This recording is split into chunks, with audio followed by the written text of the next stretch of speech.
கம்போடியாவின் கெமுர் ஆட்சியாளர்கள் தங்களோட உச்சத்தில் இன்றைய தாய்லாந்து, லாவோஸ் மற்றும் வியட்நாமின் சில பகுதிகள் உட்பட பெரிய பிரதேசத்தை கட்டுப்படுத்தி வந்தாங்க.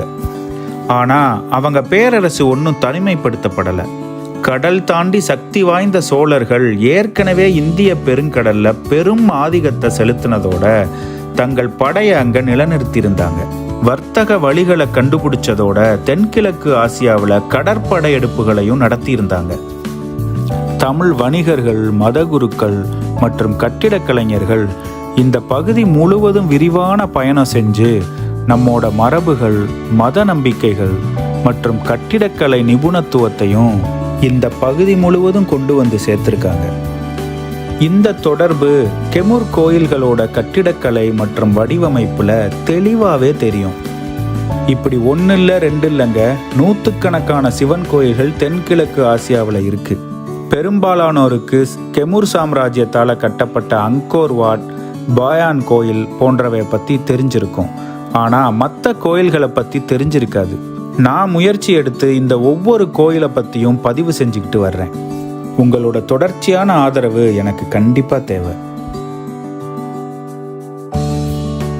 தென்கிழக்கு ஆசியாவோட மிகவும் சக்தி வாய்ந்த நாகரிகங்களில் ஒன்றான கெமுர் பேரரசு கம்போடியாவை மையமாக கொண்டு 8ஆம் நூற்றாண்டில் தொடங்கப்பட்டது.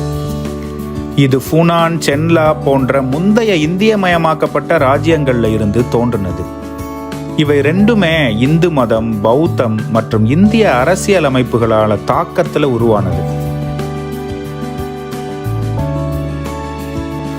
8ஆம் நூற்றாண்டுல கெமுர் 2ஆம் ஜெயவர்மனால நிறுவப்பட்டதோட தன்னோட சுதந்திர ராஜ்யத்தை குறிக்கிற விதமா குலேன் மலையில அவர் தன்னை ஒரு சக்கரவர்த்தியா அறிவிச்சாரு. அவரோட தலைநகரை மகேந்திர பர்வதத்துல நிறுவினாரு. பிற்காலத்துல இத ஹரிஹராலயத்துக்கு மாத்தினாரு. கெமுர் பேரரசு தென்கிழக்கு ஆசியாவில் பிரதானமான நிலப்பகுதியில் ஆதிக்கம் செலுத்தினதோட முக்கியமான சக்தியா உருவெடுத்துச்சு. இன்றைய கம்போடியா, தாய்லாந்து, லாவோஸ் மற்றும் வியட்நாமோட சில பகுதிகளை கட்டுப்படுத்தினாங்க. முதலாம் யசோதவர்மன் தலைநகரை அங்கோர் நகருக்கு மாத்தினாரு. இது எதிர்காலத்துக்கான அடித்தளத்தை அமைச்சது. பின்னர் 2ஆம் சூரியவர்மன் காலத்துல உலகில மிகப்பெரிய கோயிலான அங்கோர் வாட்டை கட்டினாங்க.